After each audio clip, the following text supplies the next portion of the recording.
All right, let's just jump right in, shall we? Today we are diving headfirst into one of the biggest questions a person can ask. It's a question that has fueled art, philosophy, and, a lot of late night staring at the ceiling. We're going to talk about nihilism and that deeply human search for meaning, even when it feels like the universe isn't offering any clues.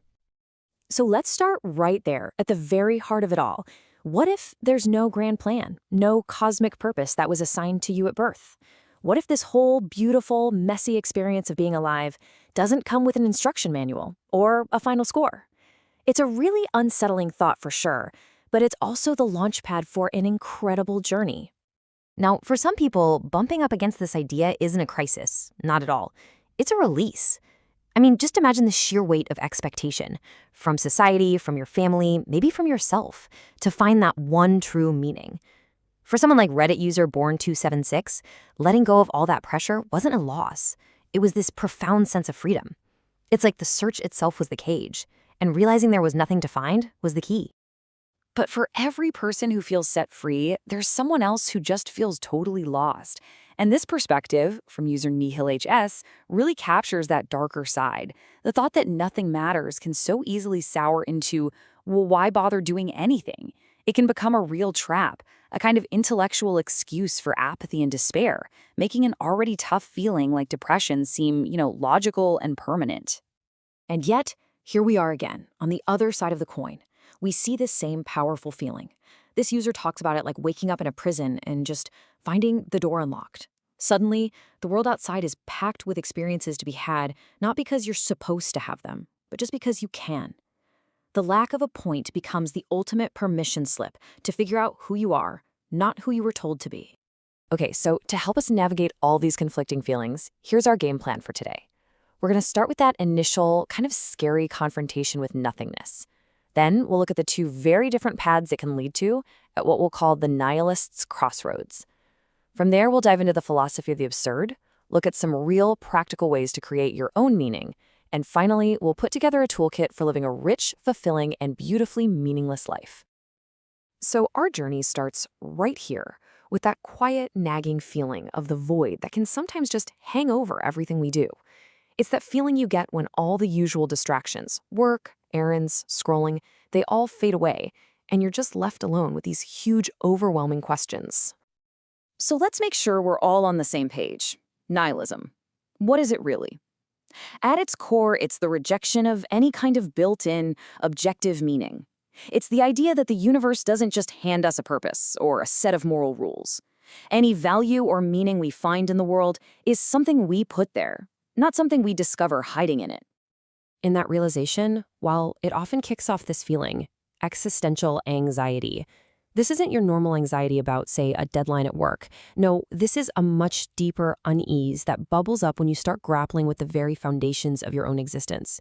It's like that vertigo you feel when you realize you're completely, totally free, and that means you are completely responsible for your own life, and there's no safety net. And you know what makes this feeling so much more intense today? It's the constant, relentless pressure to find meaning in every single tiny thing. We're practically drowning in what writer Wendy Sifrit calls meaningless meaning. I mean, think about it. Commerce is always trying to sell us enlightenment in a product. Your lipstick isn't just makeup, it's radical self-expression. Your bank isn't just a bank, it's investing in community values. It turns the noble search for a meaningful life into just another exhausting chore on our to-do list, and it leads to burnout when we inevitably feel like we're failing at it. So after staring into that abyss and maybe rejecting all that commercial, bite-sized meaning we're being sold, we get to this critical moment. This isn't the end of the line. It's a fork in the road. And the direction we choose to take from here, well, it changes absolutely everything. And this brings us to the two totally different faces of nihilism. They're these powerful opposing forces that grow from the exact same root. On one side, you've got passive or toxic nihilism. This is that what's the point attitude that just leads to giving up. It's a philosophy of doing nothing and feeling resentful. But on the other side, there's active or optimistic nihilism. This perspective looks at the exact same idea that nothing inherently matters and comes to a completely different conclusion. If nothing matters, then I am free. Free to decide for myself what's important, what's valuable, and what kind of life I want to build. This quote just nails the spirit of that second path. An active nihilist doesn't just put up with the chaos. They see it as a blank canvas. The fact that there's no pre-written script isn't a loss. It's an invitation to become the author of your own story. It completely transforms that intimidating void into a space of pure, unadulterated potential. So, how do we actually embrace this? If we're going to navigate a universe without meaning, we probably need a guide. And there's really no one better than the philosopher Albert Camus. He gave us this powerful way of thinking about finding joy not in spite of life's pointlessness, but because of it. So Camus kicks things off with this core concept, the absurd. Now here's the thing. It's not that the world is absurd, and it's not that we humans are absurd. Nope. The absurd is the clash. It's that permanent conflict between our deep human need for logic and purpose and a universe that just silently offers none of that. It's like shouting a question into a massive empty canyon and only hearing silence back. That's the absurd. And Camus illustrates this perfectly with the ancient myth of Sisyphus. So for defying the gods, Sisyphus is cursed with this pointless, repetitive job for all of eternity. He has to push a giant boulder up a hill only to watch it roll right back down every single time he gets close to the top. It is the ultimate picture of a meaningless, awful existence. But Camus says there's this moment of incredible importance in this cycle. It's the moment when Sisyphus watches that rock tumble down and he starts to walk back down the hill. In that pause, he's superior to his fate. He's conscious. He knows exactly how hopeless his situation is. And in that clear-eyed awareness, he can rebel. He can choose to embrace his task, to find value in the effort itself, and to thumb his nose at the gods, not with words, but by choosing to find his life's meaning right there, in the struggle. So here it is, the big takeaway. Sisyphus's victory doesn't come from getting the rock to the top. That's impossible. His victory is all internal.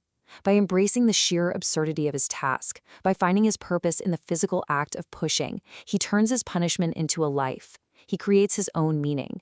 And Camus famously concludes that we have to imagine Sisyphus happy, because he is the master of his fate, even in a world he can't escape. Okay, so this brings us from all this high-level philosophy right back down to earth, to our own lives. If there's no objective meaning just waiting for us out there, and if, like Sisyphus, our win lies in creating it for ourselves, then how? How do we actually do that? Where do we even start building? Well, it turns out meaning isn't some single, huge thing we just stumble upon one day. It's more like a mosaic we put together piece by piece from our everyday lives. It's found in connection, that quiet understanding you have with a friend, that shared laugh with your family, that feeling of belonging somewhere. It's in contribution, using what you're good at to help someone else, working for a cause that's bigger than you, just feeling like you left the world a tiny bit better. We make it through creativity, getting lost in our work, the joy of making something with our hands. We find it in profound experience. You know, that feeling of awe standing in front of a huge mountain or getting completely lost in a piece of music. It's in the struggle and the satisfaction of growth, learning something new, pushing your limits, overcoming a fear. And maybe, most simply, it's found in gratitude. Just taking a second to appreciate the wild, improbable wonder of being here at all, experiencing any of this. And this idea of creating meaning, it doesn't have to be just personal. It can scale up big time. In a time with huge challenges like climate change, our purpose can take on a whole new dimension. It can become about finding our role in our collective future, connecting our personal skills to real-world outcomes that help the planet.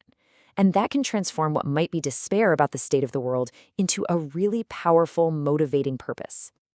Okay, so in our final section, let's pull all of this together into a practical guide.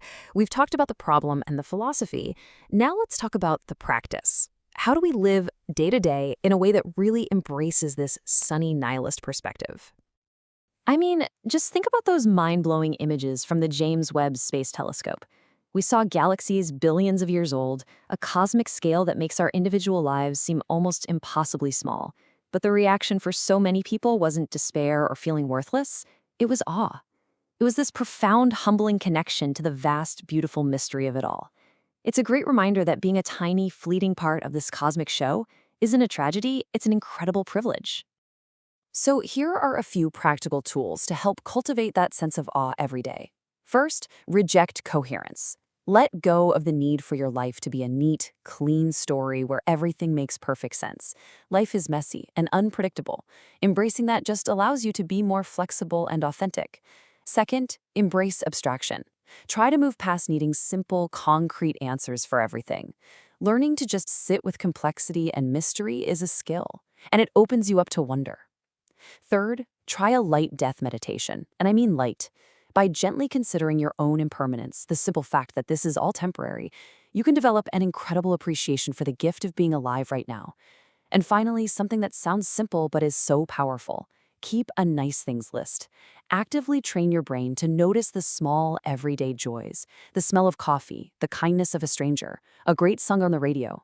These tiny, pointless moments, when you start collecting them, they become the beautiful, real substance of a life well lived. At the end of the day, maybe the best way to think about all of this comes from a metaphor someone on Reddit used. They said that thinking life is pointless because it ends is like thinking a song is pointless because it has a final note. But that's not it at all, right? The entire point of a song is the experience of listening to it. The melody, the rhythm, the feeling. The meaning is in the music, not in the silence at the end. And really, that's where this leaves us. The absence of a pre-written, objective meaning isn't a void to be afraid of, it's a space to be filled. It's the ultimate freedom, and yeah, the ultimate responsibility. The universe may not have a story for you, but it has handed you a pen. So the only question left is, what are you going to write?